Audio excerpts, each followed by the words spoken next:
Hello, how's it going? Cosmic Turtle here, and thank you for joining me. So, this video is one I've wanted to do for a while, but haven't necessarily had the means to do so. So I'm really happy that I can finally add a video to this little series, I guess, what I got going on here with the Noble collection of Harry Potter magical creatures models. So this is the second set of Harry Potter models. Third, if you include the magical creatures, not the Fantastic Beasts, sorry, Fantastic Beast set. That set I decided not to go for because I wanted to just keep to the core Harry Potter ones. I might get them in the future, and if I do, I will obviously do another two set of videos like this one, because I believe there's 8 in that set, so I'll do two videos per video. So in this one here, we're starting off with the Cornish Pixie. Out of the set, to be honest, the Cornish Pixie is possibly my least favourite, but that does not mean I dislike him. I don't get on with him well because of the movie, I think, is a big part of it. So we can see here, like in terms of his body, he's very simple, because he is just a blue man with wings. His wings do look nice though. I really like the effect they've got going on here, it makes them look really interesting. It's just like kind of like a ripple, like if you heat plastic and it has that like bumpy effect on it. It's all it appears to be, but it really works well for what for what they're trying to achieve, I guess. Really does the job nicely.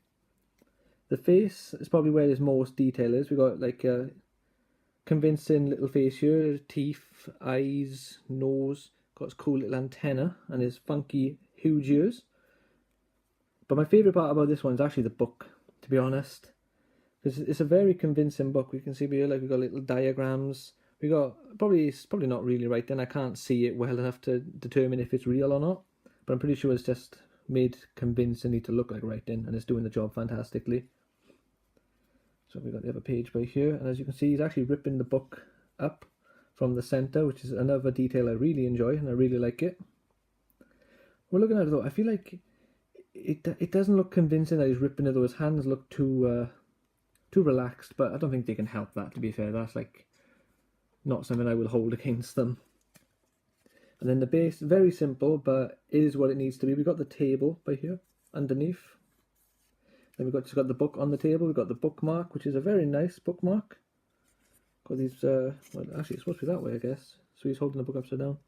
I don't know, because we've got this metal bit by here which looks like it's the top, but if we try to put the book on that way, it doesn't work. So he is ripping the book from the bottom, apparently. Or from the top. But we're looking at him backwards. So there's the bottom of the book. Yeah. That was a jumble and a half. So yeah, that's the Cornish Pixie. Really cool model. You know, he speaks for himself basically. Just when you look at him, you can tell he is a very lovingly made model and has a lot of fantastic detail. So we'll move on to the second of 3 models now, and as we go through the models we go up in terms of my personal preference, to be honest. So we'll start off there. You can see who we're doing here. We are doing Fluffy,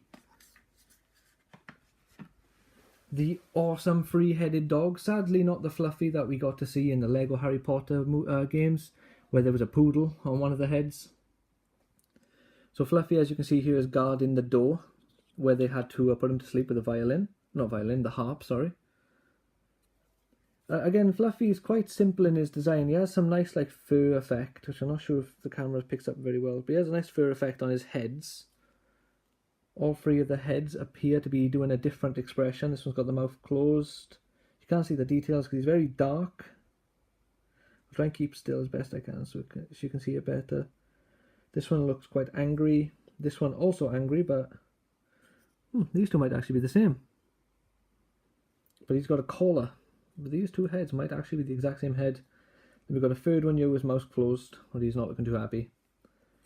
The fur as well, there's a little bit of fur on the leg by here, the actual fur effect. He's got his nice paws. Sadly though, you can see where the neck and the heads join by here, which is a bit of a shame, but still doesn't take away from the model too much. Really nice designed, and I really like that one. We've got the base here, which again, like the Pixie, is very simple, but it does what it needs to do.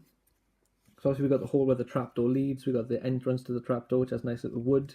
Then we've got the stone floor. I don't think the actual movie had like an elevation where he was. I'm pretty sure it was just all flat. But, you know, it is all good.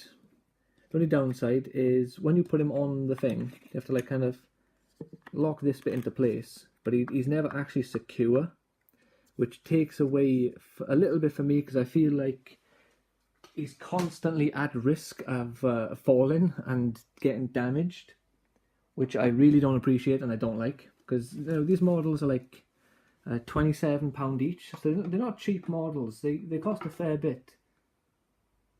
And then the last one we'll be showing today is the magnificent Aragog. Now Aragog has a very,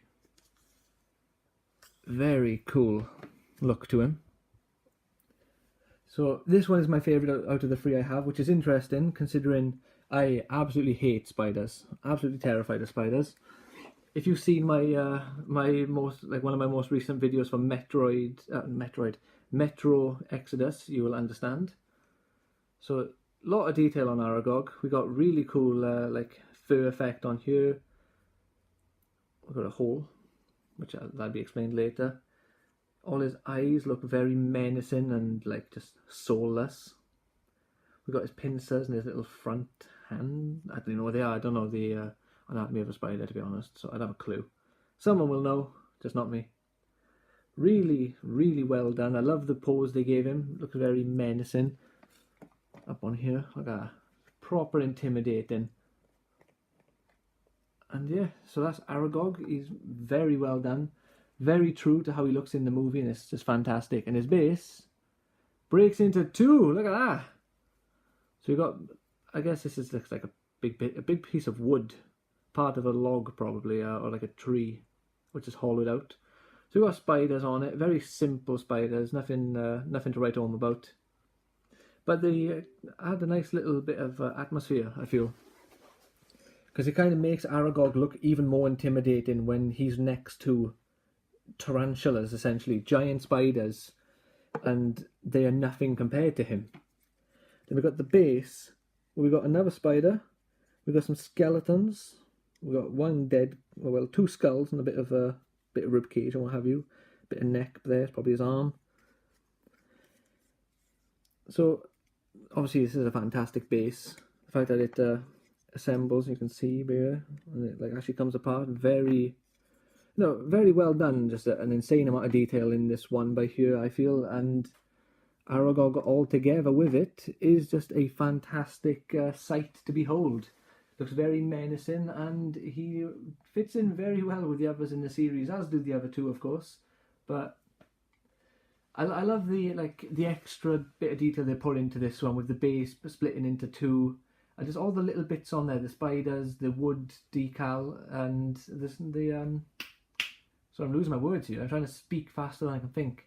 And the skeletons underneath. Also, I just realised, with the base underneath, there's actually like two different textures for the floor. Well, not textures, but colour. So I'm not sure if this is supposed to represent like where it's all dark and then this is just light coming in, lighting it up a little bit. Or if this is like all just mud and then this bit is a bit of like dying grass or something. Because I can't imagine it being sand.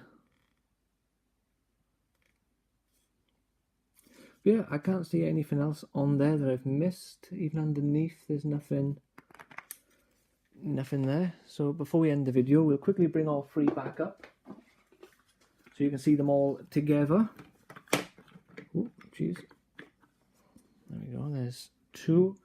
And now let's bring up our little blue friend. And bam. I have to bring it in front slightly. Steady now. There we go. So let me know in the comments which one of these three is your favourite. Please leave a like, subscribe, check out more videos on the channel, but most importantly, have a great day and you have been amazing. Thank you.